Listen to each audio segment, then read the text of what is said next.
So first topic is a chat that I saw, which is, did you see that the Book of Many Things is coming out January 5th or early January? And the answer is yes. It says that in October 27th, that WoTC announced a delay of the shipment of the Deck of Many Things due to the product not meeting our manufacturer standards, aka the cards were miscut, damaged, and bent. You would think that Wizards of the Coast would have a pretty good bead on printing cards. Yeah. I don't think they know anything about cards, though. I mean, no, Magic the Gathering. Hello. No, they have no idea what they're doing when it comes to cards. I'm joking, of course. That's the whole thing. Imagine if that came out, they would have gotten raked over the coals. They were like, I don't know what happened there. It's obviously a different printing plant. It's obviously, these are more tarot-based cards than Magic cards. These have foil. They're much higher quality, but... whatever. I mean, that's a costly mistake. They missed Christmas. On top of that, they were in sealed boxes. I don't know if you saw how it came, Derek, but I'm looking at it now, the product. Yeah, it's actually, because it comes with the book. This is not the book, but it comes with the book and then the deck, and I think a few other things. And they put it in, like, you know, those FedEx packages that you wrap, and then to open them, you have to tear open. It's basically that. It's a package that you buy and then you tear it open and pull everything out. So they had to reprint not just those cards, but then they had to unpackage them and then repackage them. So what a nightmare. Yeah. It's also, as I look at this, it's one of those products where I go, who needs this? Like, this to me is like, I don't know what the term is, but it's like a nostalgia porn. I don't, it's like, remember the Deck of Many Things? Remember how cool that was? Yeah, but most people don't know what the Deck of Many Things is. It's like random tables, though. It is cool because it could do random stuff. Which is fine, but I mean, the Deck of Many Things was like maybe 2 columns, maybe 3 columns of text in the back of the DMG. Yeah, okay, it's very small. And now it's a 192-page book, which provides details on the history of the Deck of Many Things. It also includes how to incorporate it into a Deck of Many Things style D&D campaigns. Like, what the hell? No, the whole. I think that's. I don't know. I think that's cool. I think it could be good. That's the whole Deck of Many Things right there. Right. I always loved the expanded decks of Many Things. In Encyclopedia Magica, they had a tarot deck of Many Things with even more Deck of Many Things effects in it. I love the Deck of Many Things. It's so random, and I like it. I don't know. I think it could be good. Plus, if I remember correctly, that in a twist of irony. Now, I may be wrong because I don't exactly remember who WoTC puts in charge of different things, and I also have heard that sometimes the person you think is in charge isn't really in charge, but they may have had the same person who Paizo had originally looking at Stolen Fate, the Harrow AP looking at it. So it might be really good, right? Maybe. I just think it's one of those things where it's like,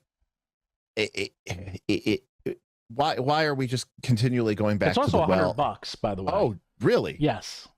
Does it come with like a really deluxe deck and the book? The deck is very nice. The deck is very nice. Yeah, it's 22 of the original cards plus 44 new cards for your Deck of Many Things. Okay. They're like full size, big tarot card size. Like, think of a deluxe tarot deck. All right. That's what they look like. And you said that the book is 90 some pages. So 192. 192. Yeah, 192 page. Because 90 seemed really short for that. No, I didn't say that. Okay, so it's 192 pages. Is that the same as Big B's Giant book?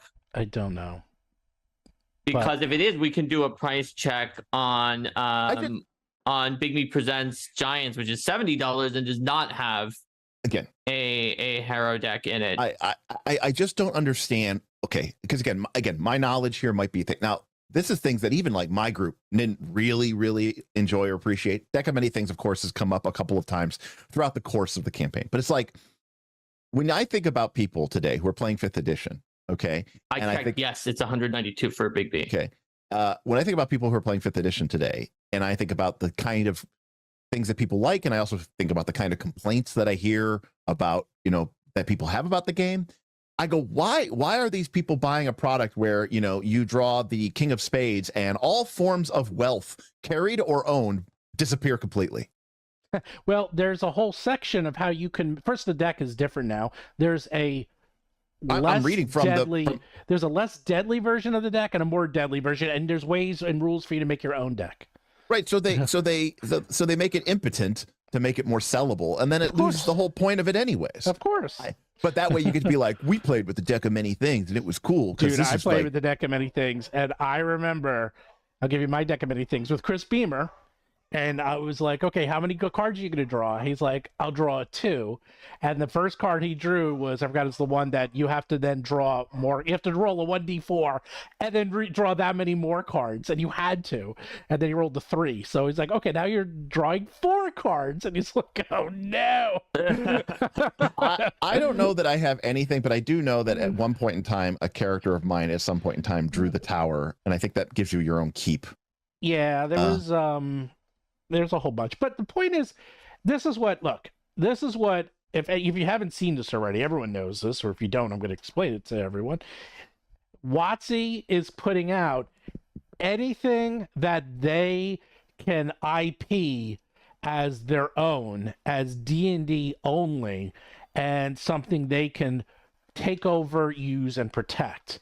Like, they're coming out with Mind Flayers. They're coming out with Beholders. They're coming out with deck of many things. Like anything that they can label as themselves. They're not going to come out with a Goblin book.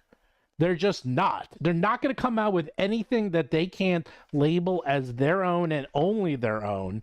Although if they were smart, they can go the Disney route, and they should come out with a Goblin book, and they should come out with an Elf book, and then they can say, yes, now we own elves, and you can't publish anything to do with elves because we own it. I feel like nobody can try to own elves. I know. You know what I mean, but they can. Yeah, but maybe for something slightly more in between. Yes. Like griffins. It's like right. They are a mythological Greek creature. Nobody can own. really own griffins, but maybe somebody could try to claim that they do, whereas nobody can claim that they own that's elves. What Disney does, because everything Disney puts out is public IP, and then they brand it with their styling. Oh, sure, but they say if it looks exactly like ours that we own it. Correct. They don't say that you can never tell the story of Snow White or dwarves. They just say if it's like named Dopey or Grumpy. Yes, but not everyone knows like there's that. Snow White. And it prevents people from putting out a competing product just for the fear of getting sued. And that's why they're putting it out. They're putting out Deck of Many Things is because it's pretty cool. People like it. It's also got a physical product that they can attach to it, which is a deck, and it comes in a box. So it sort of has the FOMO / it's like blind box opening experience where it's fun. I have a question. Are they selling this direct? They sell it direct and in stores. Oh, okay, and in stores. I was like, it's starting to sound like Secret Lairs products, which are from MTG, which bypass. Just set for $5 that they sold the Deck of Many Things direct in the 2000s for $20. I have but the prices of everything have gone up since then, of course. Yeah. And also, it wouldn't have had 66 cards. So I feel like if the 192-page Big B is $70, if that's the new normal, it is. Then the question is, would you also pay an additional $30 to get 66 very deluxe tarot-sized cards on top of that? I think the answer is maybe. Like, how much does the Paizo Harrow deck cost? They have. The new one of that is made by Firat Solhan, who drew all of our dragons, and is $40 for a 54-card set. Yeah. So for the print edition, and again, it's an upsell. Right now, it looks like it has a 5-star rating on Paizo.com from one person. But maybe I very much don't. I mean, obviously, I do not understand the 5e market, but I just go, is this really what the 5e player base wants? And it just seems to me that the answer was no. But here's what they want. It'll probably sell like gangbusters anyways. And it's the perfect upsell because the different upsells they have right now is you can buy a regular book or you can buy a deluxe edition. The problem with the deluxe edition is like, yeah, it looks cool. And yes, they sell them, but I guarantee they don't sell that many. I know the numbers. They don't sell that many. So in this case, you can buy a $70 book, or for $100, you can get the book and the tarot cards, the Deck of Many Thing cards, Yeah. It's only $30 more. You're already thinking it's a sunk cost of $70. So for $30 more, do you want this cool deck? And maybe there's some other stuff. I forgot what else, if there's anything else in there. And there's no other way to get the deck. And there's no other way to get the deck. So of course you're gonna, not of course, but way more people, way more, are gonna do the upgrade to get the deck with the book, because that is unique and the only way to get the deck, and the deck is cool. As opposed to, oh, it's a special edition book and has the exact same stuff as the regular, I'll pass.